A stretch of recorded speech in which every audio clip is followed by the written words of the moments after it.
Eftir fyrri heimsstyrinn gætir kreppuástands víða í Evrópu. Í Þýskalandi er ástandið einna verst. Þjóðverjum er gert að greiða gríðarlegar stríðsskaðabætur. Verðbólga ríkur þar upp úr öllu valdi. Önnur ríki rétta úr kútnum eftir erfiðleikana í kjölfar stríðsins. Í heild má segja að þriðji áratugurinn einkennist af stöðugum hagvexti og uppgangi á Vesturlöndum.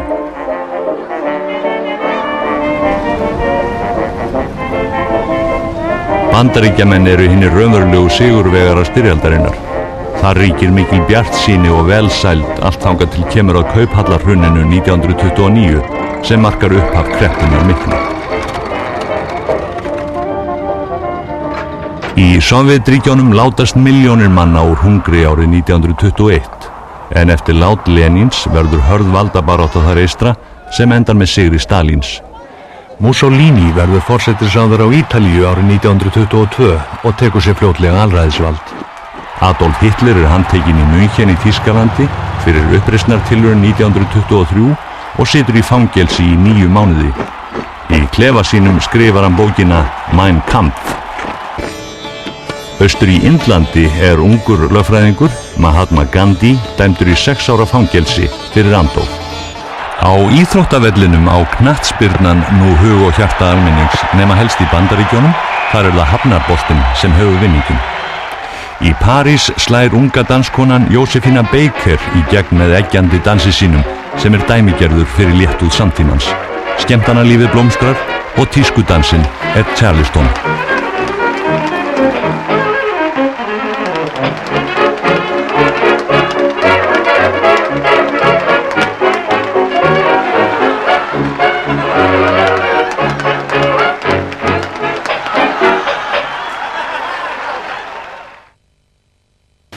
Vilhjálmur Stefánsson, mannfræðingur og heimskautafari sem er af íslensku bergi brotinn, vekur athygli víða lönd en leiðangur sem hann stýrir á árunum 1913 til 1918 er einn lengsti heimskautaleiðangur sögunar.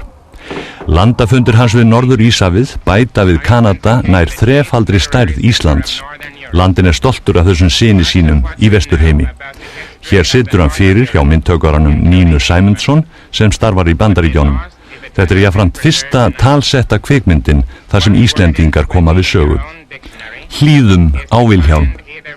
Ladies and gentlemen, in introducing to you the promising young Icelandic sculptor, Miss Nina Simonsen, I want to say to you that it is not particularly strange that a sculptor should come from Iceland. One of the world's greatest sculptors, Bertel Thorvaldsen, came from Iceland 100 years ago and dominated Europe in his time as thoroughly as Rodin dominated it 20 years ago. Iceland was discovered by the Irish about 795 AD. About 50 years later, the Norse came along, swamped the Irish, built up a maritime republic, established a parliament which has been in continuous session since then for 1,000 years, discovered Greenland, discovered North America.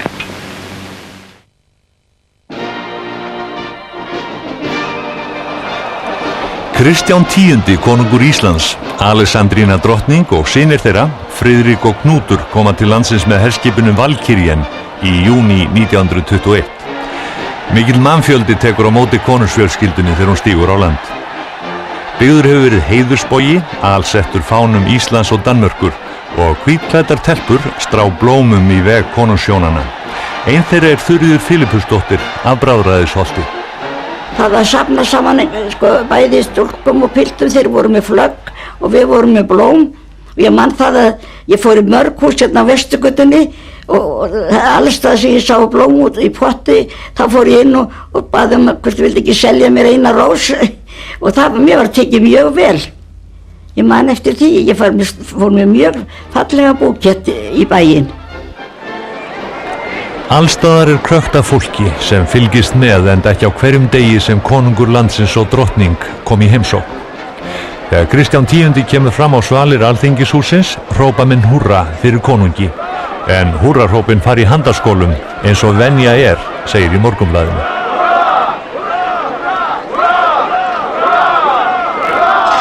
Skömmu eftir komuna vígir konungur Elliðaárvirkjun, langstærstu virkjun landsins, virkjun sem verður mikil lyftistöng ekki síst fyrir iðnað í höfuðstaðnum.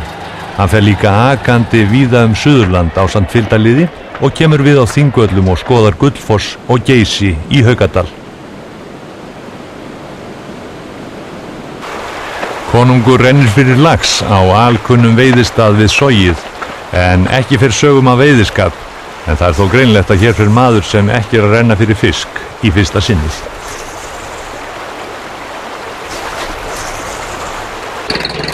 Á heimleiðinni ekið upp hina bröttu og hættulegu Kamba, en beygjurnar þar segja kunnugir vera hvorki fleiri né færri en 40 talsins. Þó margir dái konung eru aðrir sem segja hann heldur formlegan. Það sagt hann gleymi því ekki að Íslendingar hafi hafnað uppkastinu, sáttahönd sem Danir rétt okkur þegar faðir hann satt á veldistóli. En það komið að kveðjustund, konungur og fjölskylda hans heldur heimálið.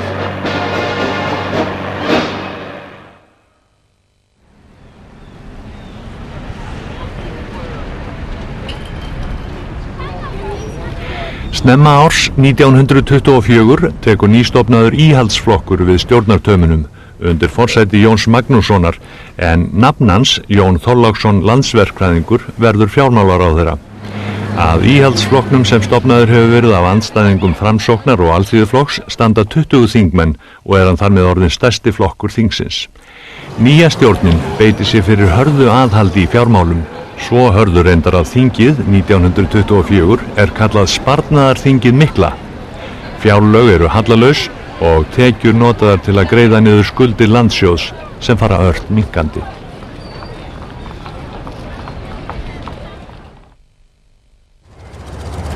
Ágústmánuður 1924.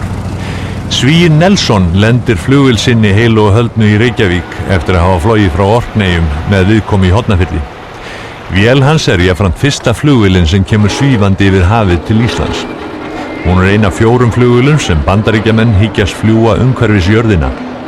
2 þeirra eru þegar úr leik, þeirri síðari hlektist á við Færeyjar. Á undan vélunum sendir Bandaríkjastjórn herskip þeim til aðstoðar. Það fyrsta þeirra og stærst er Richmond.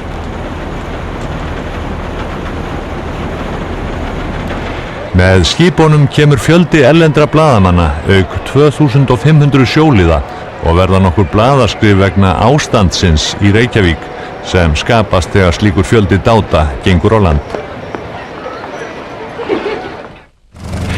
Nokkru seinna kemur enn ein flugvélin, í þetta skipti stór ítalskur flugbátur, en honum stýrir Antonio Locatelli frá Rómaborg.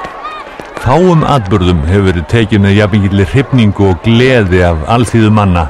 Einangrun Íslands er rofin, segja blöðin.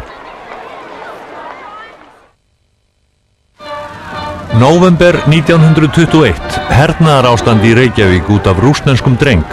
Settur landlæknir vill að Nathan Friedman, sem er 14 ára, verði vísað úr landi vegna augnsjúkdóms. Mörg hundruð manna varalögreglulið hefur verið kallað út. Forsaga málsins er sú að Ólafur Friðriksson, ritstjóri og verkalýðsleiðtogi, flutti með sér hingað í vetur munaðarlausan dreng frá Rússlandi sem hann hyggst ganga í föðurstað.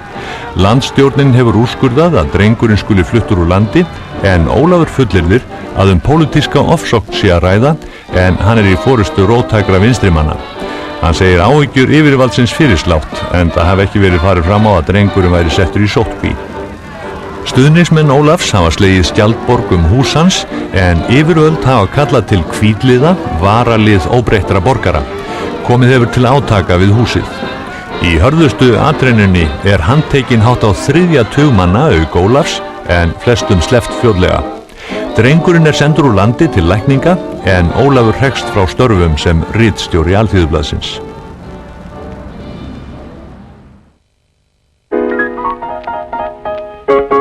Loftur Guðmundsson ljósmyndari hefur gert kvikmynd sem sýnir dagleg störf Íslendinga. Myndin sem ber nafnið Ísland í lifandi myndum er frumsýnd við mikla hrifningu á nýársdag 1925. Loftur hefur ferðast landið á hestum með myndavél sína og hér er hann að leiðbeina feiminni heimasætu sem hrædd er við tæki og tól myndasmiðsins.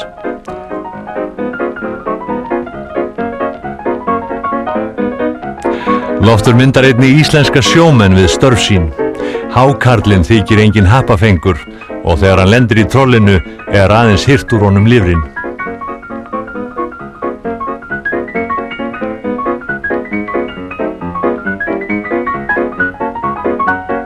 Það líka verið að gera tilraunir til að gantast með hinni nýju tækni kvikmyndinni og allri slíkri viðleitni vel tekið. Í Vestmannaeyjum landburður af fiski, bátarnir koma til hafnar drekkhlaðnir af miðunum, sólhlaðnir reyndar að það má undrum sæta að þeir haldist á floti. Það líf og fjör í eyjum þegar þannig árar og margar hendur á lofti að bjarga aflanum og koma honum í salt.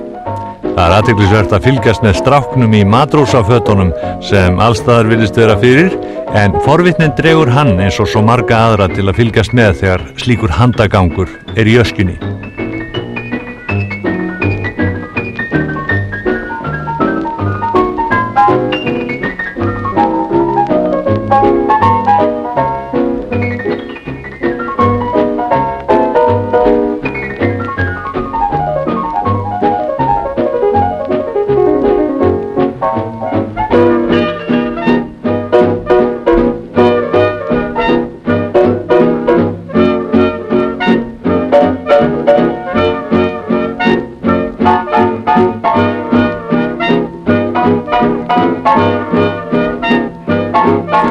Loftur fer einnig með myndavélin upp í sveit. Við erum komin í heyskap að Hvanneyri.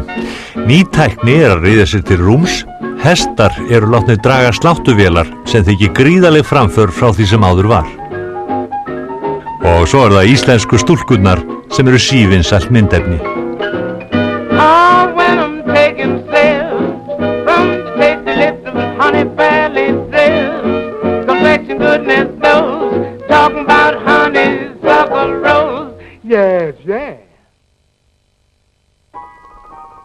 Revíur setja svip sinn á tíðarandan á 3. áratugnum, ekki síst í Reykjavík. Árið 1922 semur Páll Skúlason, ritstjóri Skopblaðsins Spegilsins, revíuna Boltinn með lausanaflan fyrir ekki ómerkara félag en tennisfélag Reykjavíkur. Síðan kemur hver revían á fætur annari. Sýnt í Iðnó og oftast frumsýnt í janúar. Sungið þekkta einstaklinga og gert grín að mönnum og málefnum. Revíurnar verða til að létta bæjarbraginn og gamanið felst í útusnúningum og orðaleikjum. Oftast grínið saklaust, en inn á milli má greina harða ádeilu og háð. Sér svo uppkominn börn, heyrðum og þróa gjörn, heyrðu Steinþóri, hann að kvikindi og gæti veitt minnstu vörn.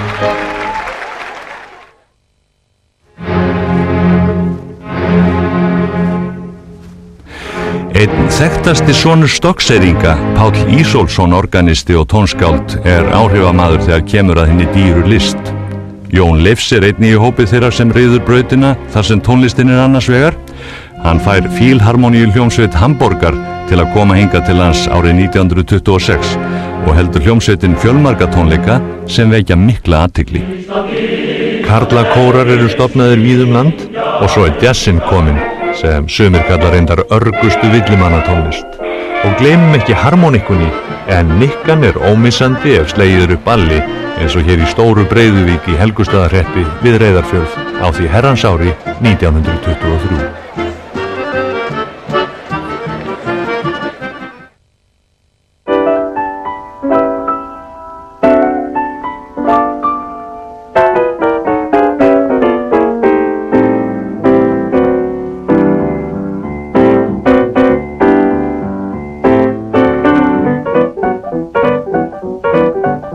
Rannsóknir sýna að þjóðin að hækka og þyngjast, fólk hefur það betra en áður.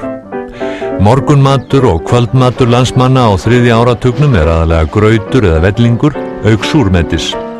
Vinsælustu brauðin rúgbrauð og hveitibrauð. Flest heimili taka slátur á haustin, þeir sem það geta sjóða líka niður kjöt, sultu, rabarbara og kæfu.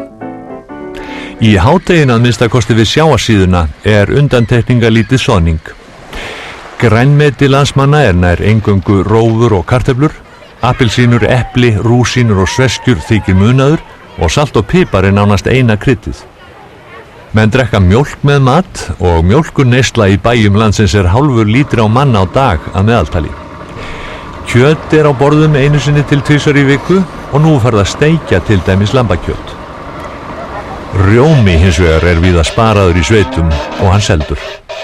Það var á einstökum bæjum náttúrulega, það var verið að reyna að ná í ykkur aura og það var safnað smjöri og selt og sem starf var borðað þá. Annað feitmeti með margarinn og svo var kallað bræðingur, það var tólk og lýsi, hitað saman, þetta var alltaf mjúkt og þetta þótti okkur strákonum afskaplega gott. Og svo var stundum hrossafeiti sett saman í tólkina til að gera hana mýkri. Þetta þótti manni gott að smyrja þetta.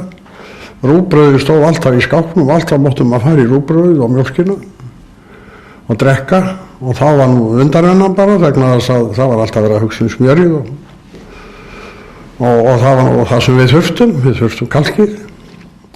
Árið 1924 segir Hagstofan að tæplega helmingur af heildarútgjöldum meðalfjölskyldunar fari í að kaupa í matinn.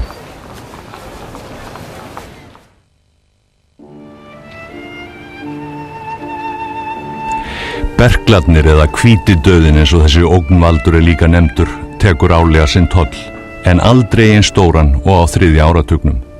Berklarnir nú alvarlegasti heilbrigðisvandi þjóðarinnar. Árið 1921 sett lög á Alþingi berklaveikivarnir, þar sem fátækum sjúklingum tryggð ókeypis vist á sjúkrahúsi og reglur settar til að koma í veg fyrir smit, ekki síst til varnar börnum. Á 300 manns látast úr berklum árið 1930. Þetta 15 allra dauðsfalla á Íslandi það árið. Fyrsta og stærsta berklahælið að Vífilsstöðum, en þar menn meðal annars látnir dvelja utandyra til að fá hreint og kalt loft ofan í lungu. Sigurveig Guðmundsdóttir lögð inn með berkla árið 1924 og látin liggja hátt á 3. ár í gifsi.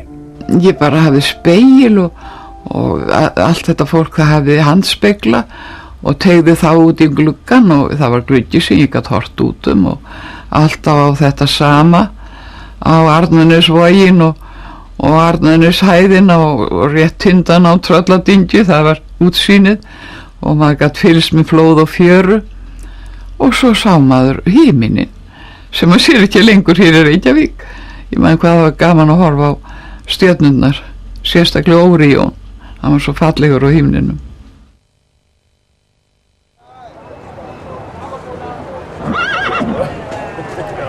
Ágúst 1923. Hrossaútflutningur hefur aldrei verið meiri, en í sumar flutt úr landi tæplega 4000 hross, aðalega til Danmörkur, þar sem þau notuð sem dráttarhestar í sveitum landsins.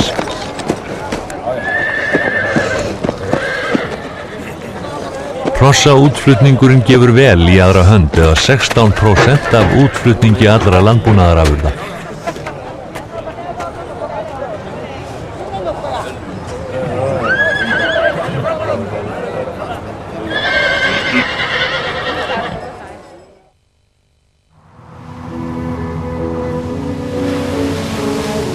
Febrúar 1925, halaveðrið. 79 manns láta lífið í miklu norðan og norðaustan fárviðri sem gengur yfir landið. Togararnir Leifur Heppni og Fíldmarskal Róbertsson farast á halamiðum, auk vélbátsins Sólveigar.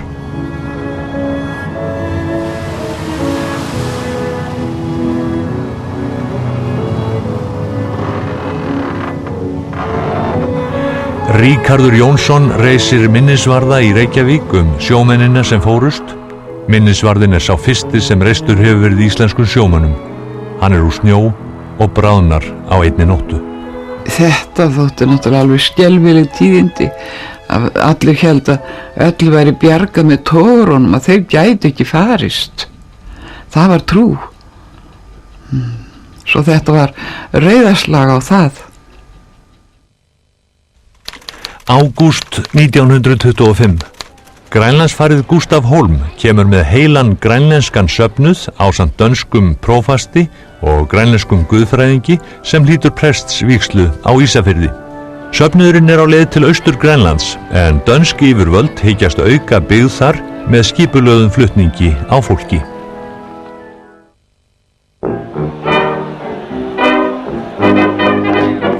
Þrátt fyrir styrka stjórn íhaldsflokksins og batnandi efnahag landsmanna tapa íhaldsmenn með Jón Þorláksson í fararbroddi fyrir framsóknarmönnum í kosningunum 1927. Sigur framsóknarmanna byggist reyndar einkum á kjördæmaskipulaginu sem þeim í hag. Þeir fá mun færri atkvæði en íhaldsmenn en fleiri þingmenn. Tryggvi Þórhallsson verður forsætisráðherra en dómsmálaráðherrann verður engu síður ábyrgandi. Hann heitir Jónas Jónsson, kenndur við Hriflu í Suður Þingeyjarsýslu og hefur hingað til verið skólastjóri Samvinnuskólans. Jónas telur íslenska sveitamenningu undirstöðu samfélagsins. Miklu fé varið til bygginga og í vegalagningu, héraðsskólar rísa og bændum eru boðin vaxtalaus lán til uppbyggingar á búum sínum. Vélvæðing sveitanna hafin. Nú á að stöðva fólksflóttan úr sveitum landsins.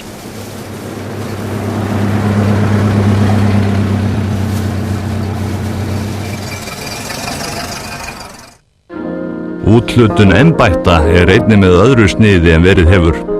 Jónas skipar sjálfur í læknisembætti án þess að fara að tillögum læknasamtakana sem áður hafa ráðið mest slíkar embættisveitingar.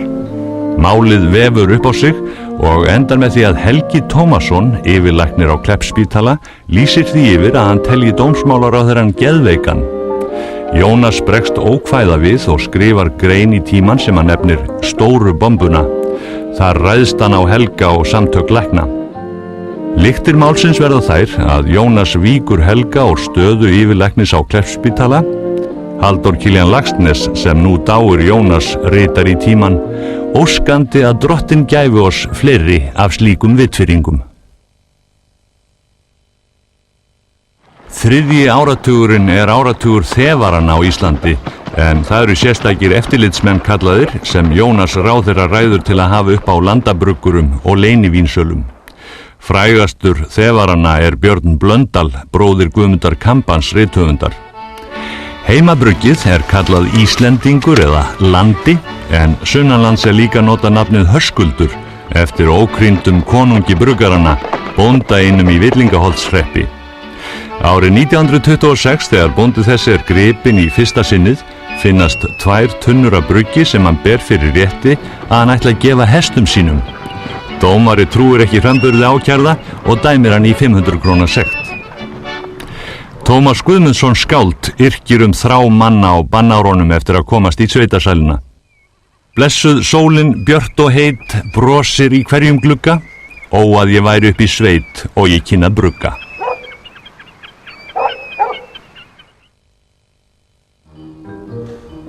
Á árunum milli 20 og 30 og raun strax eftir gamla stríðið hleypur mikil vöxtur í bókmenntir þjóðarinnar. Blöð og tímarit skipta orðið mörgum tugum og hver bókmenntaviðburðurinn rekur annan. Árið 1920 birtast í Eimreiðinni kvæði eftir Örn Arnarsson sem verða mjög vinsæl. Rit Sigurðar Nordals Snorra Sturluson og Völuspá sem útkemur 1923 gera hann að eftirsóttum fyrirlesara austanhafs og vestan. Árið 1924 bréf til Láru eftir Þórberg Þórðarsson. Davíð Stefánsson frá Fagraskógi skrifar hverja ljóðabókin á fætur annari. Halldór Kiljan Laxness gefur út tímamótaverk sitt Vefaran mikla frá Kasmír. Og þeir eru fleiri sem láta til sín taka. Jóhannes úr Kötlu með ljóðabækur sínar, Guðmundur G. Hagalín, Tómas Guðmundsson, Gunnar Gunnarsson, Einar Benediktsson, Ólöf Sigurðardóttir frá Hlöðum, Theodóra Thórodsen og fleiri og fleiri.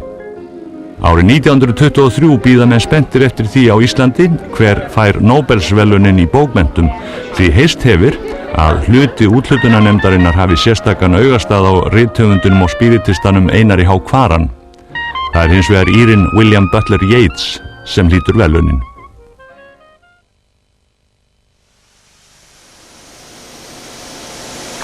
Á þriðja áratugnum verður gríðarleg aukning í mjólkurframleiðslu landsmanna. Eftirspurn eykst eftir því sem bæirnir stækka og á tímabili verður að flytja niðursoðna mjólk til landsins. En bændur bregðast skjótt við og stækka bú sín. Thor Jensen reisir stór bú að Korpúlsstöðum árið 1922 til að anna mjólkurþörfinni í Reykjavík. Þar að ræða glæsilegasta stórbýli á landinu með 300 kýr í fjósi þegar mest Thor tekur í notkun stórvirkar vinnuvélar eins og þennan þúfnabanna sem þykir undur og stórmerki. Bændur hafa stofnað mjólkurfélag og mjólkurstöð í Reykjavík þar sem mjólk gerilsneydd og henni tappað á flöskur.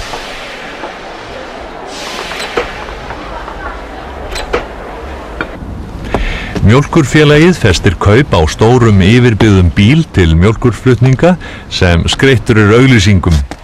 Í Reykjavík eru mjólkurbúðir opnar frá 9 á morgnana til 9 á kvöldin, alla daga vikunar. Samkeppnin hörð. Það skollið á eins konar mjólkurstríð.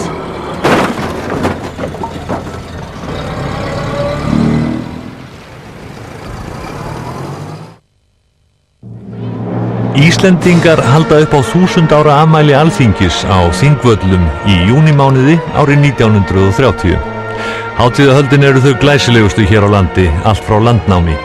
Stærsta og flottasta gistihús á Íslandi, Hótel Borg, sem reist skömmu fyrir hátíðina, tekið í notkun. Landspítalinn og elliheimilið Grund eru líka tekin undir tigna gesti.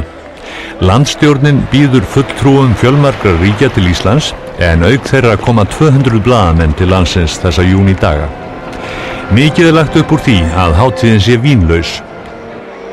Ólöf Sigvaldadóttir vinnur við framleiðslu. Það skeður það kemur inn maður, myndalegur maður, ansi mikið alvaður og skammast, hér sé flott og ég held einhvern veginn bara komstur upp á borðin, það var svo leiðindin með þennan mann. Hver heldur þetta hafi verið? Ég veit ekki hvort ég þorði að segja það. Þetta var stórskáld við eina ben. Hann var svona rauður þegar við glemt að bjóða hann.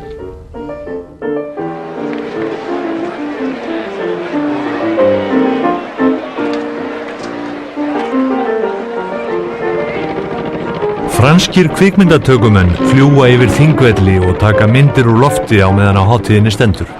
Fólk stolt yfir því hvernig til hefur tekist og sjaldan eða aldrei hefur ástin til fósturjarðarinnar fengið að blómstra eins og nú. Ísland það lag.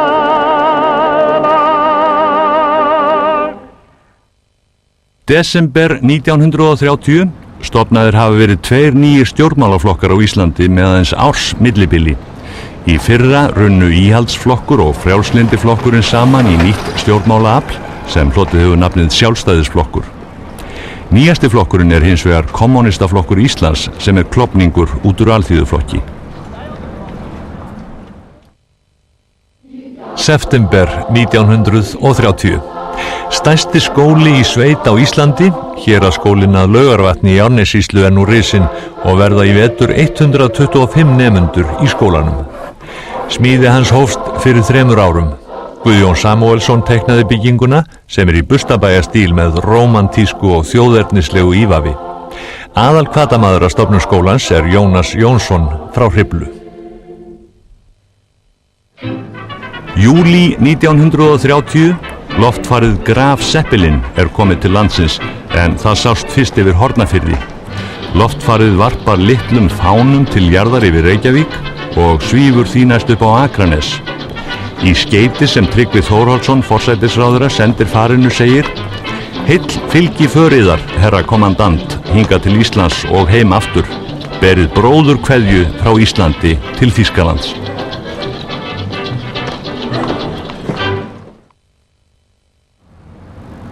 Það eru auðar götur í henni Reykjavík og reyndar víðar 20. desember 1930 þegar fyrstu reglulegu sendingar Ríkisútvarpsins hefjast.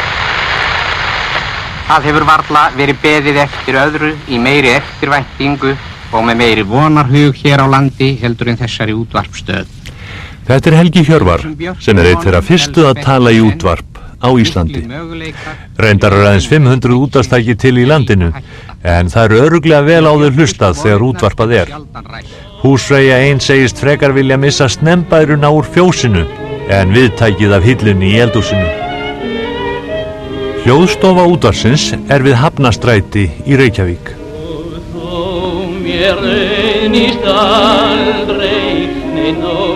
Og maður gat séð þegar fór að hitna hjá þeir fóru úr jökkunum og opnuðu gluggan og voru þarna svitna kalla greiinn.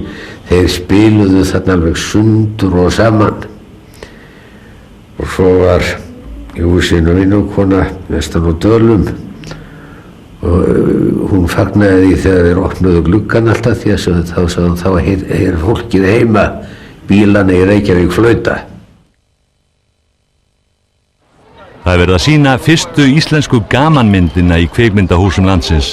Hún heitir Ævintýri Jóns og Gvendar og er notuð sem aukamynd á undan útlenskum myndum. Höfundurinn er Loftur Guðmundsson. Gagnrýnendur kvarta undan því að það vanti nægilegar skýringar við aðalatvikin eins og það er orðað og ennfremur að atvikin sjálf sé ekki nógu greinilega látin koma í ljós. En hvað það? Þetta er íslensk fyndni á hvíta tjaldinu á hennu glaðværa 3. áratug aldarinnar.